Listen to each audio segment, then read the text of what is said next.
Today we will discuss lesson number 6, natural vegetation and wildlife. In this lesson we will discuss about natural vegetation and wildlife.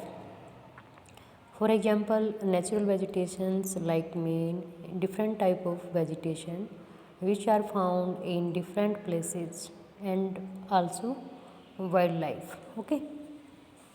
तो यहाँ एक example है Salima was excited about the summer camp she was attending. यानी सलीमा जो लड़की है वो बहुत खुश होती है क्योंकि उसके जो गर्मी के कैंप लगने हैं उसको अटेंड करने के लिए।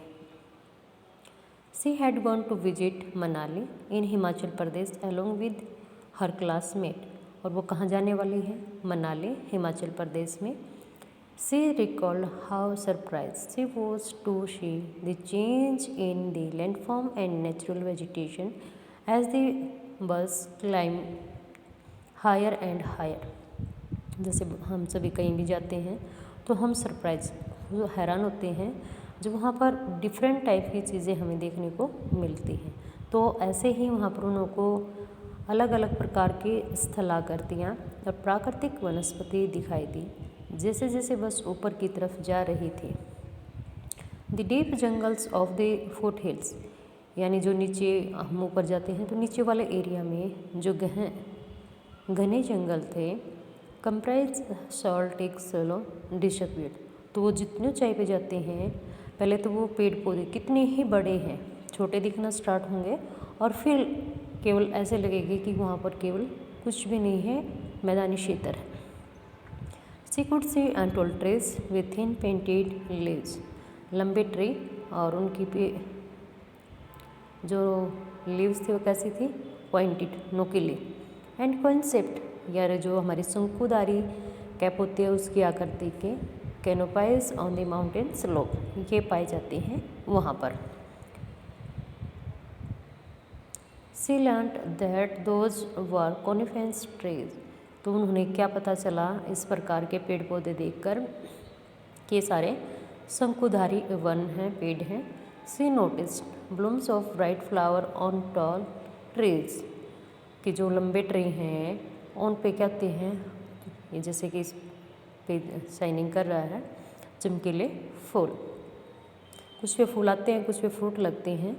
दिस वर द रोजवुड सन, कैसा ट्री था ये? Rohintodes. From Manali, as she was traveling up to Rohtang Pass, she saw that the land was covered with short grass and snow in places. अब वो मनाली से कहाँ जा रहे हैं? रोहतांग। तो वहाँ पर क्या है? दर्रे। पास का मतलब दर्रे होते हैं जो इनको आपस में जोड़ते हैं पहाड़ी एरिया को।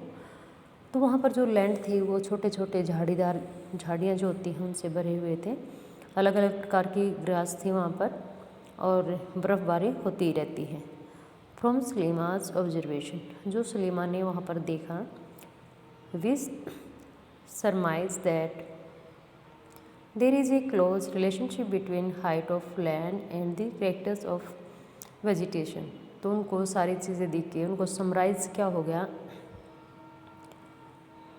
क्या हुआ ये सारी चीज़ देख के कि जैसे जैसे हम हाइट पर जाते हैं तो वहाँ पर हमें अलग अलग प्रकार की वनस्पति देखने को मिलती है। With the change in height, जैसे हाइट में परिवर्तन, द क्लाइमेट चेंज, तो जलवायु में परिवर्तन, that will change natural vegetation, और इसमें क्या होगा? प्राकृतिक वनस्पति में परिवर्तन। The growth of vegetation depends on the temperature and moistures. किन्हीं भी जो वनस्पति हैं इनकी जो विकास है किस पे डिपेंड करता है? वहाँ की तापमान और वहाँ की आर्द्रता पर। It also depend on factors like slope and thickness of soil. ये किस पे डिपेंड करता है? पहाड़ी एरिया के ढलानों पर और वहाँ पर पाए जाने वाले मिट्टी की थिकनेस पर। The type and the thickness of natural vegetation varies from place to place because of the variation in this factors. जो सॉइल है इसकी टाइप और जो वनस्पतियाँ हैं उनकी थिकनेस घनी हैं या कम है या ज़्यादा हैं, अलग अलग स्थानों पर यह अलग अलग होती है। कुछ कारक इनको निर्धारित करते हैं। Natural vegetation is generally classified into 3 broad categories में इनको डिफाइन किया गया है, डिवाइड किया गया है। फर्स्ट है जैसे forest, which grow where temperature and rainfall और plentiful to spot a tree cover. Forest क्या होते हैं जहाँ पर तापमान और जो बारिश है वो काफ़ी अच्छी होती है, जिसके कारण जो ट्री हैं वो ग्रो कर पाते हैं।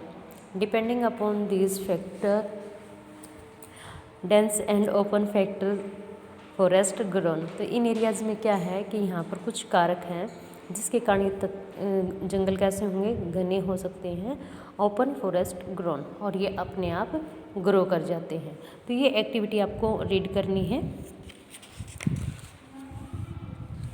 नेक्स्ट है ग्रासलैंड। ग्रासलैंड क्या है? Which grow in the region of moderate rain, जहाँ पर बारिश का यहाँ कम होती है। Shrubs, thorny shrubs and scrubs grow in the dry region, बिल्कुल शुष्क एरिया, कांटेदार झाड़ियाँ जो होती हैं ऐसे क्षेत्र में पाई जाती हैं। सलीमा वो sharing her experience of Himalayan trip with her father. अब सलीमा वापस घर आती है, अपने पिताजी को ये सारी कहानी वो बताती है। Her father visited various place in the world, उसके पिताजी भी विश्व के अलग अलग स्थानों पर गए हुए थे। He told Salima about his observation of the variety of vegetation. तो उसके पिताजी ने भी सलीमा को अलग अलग क्षेत्रों में पाए जाने वाले, अलग अलग कॉन्टिनेंट में और अलग अलग पार्ट में पाए जाने वाली वनस्पतियों के बारे में अपने अनुभव बताए। ही मैंसन अबाउट कॉनिफेंस फॉरेस्ट इन दिस सब पोलर रेड। फिर उन्होंने बताया कि जो शंकुधारी वन है, ये जो हमारा सब पोलर रीजन होता है वहाँ पर पाए जाते हैं। थ्रोनी बुशेस इन कहाँ पर? डेजर्ट, जहाँ पर पानी की shortage. Thick tropical hardwood forest in the humid rain regions and many more. जो घने गहरे जंगल होते हैं ये ट्रॉपिकल एरिया के आसपास, जहाँ पर आर्द्रता ज़्यादा होती है। Salima realise the Himalayans have almost all variety of vegetation. फिर सलीमा ने मतलब महसूस किया कि उसको हिमालय में ज़्यादातर सभी प्रकार की वनस्पतियाँ देखने को मिले।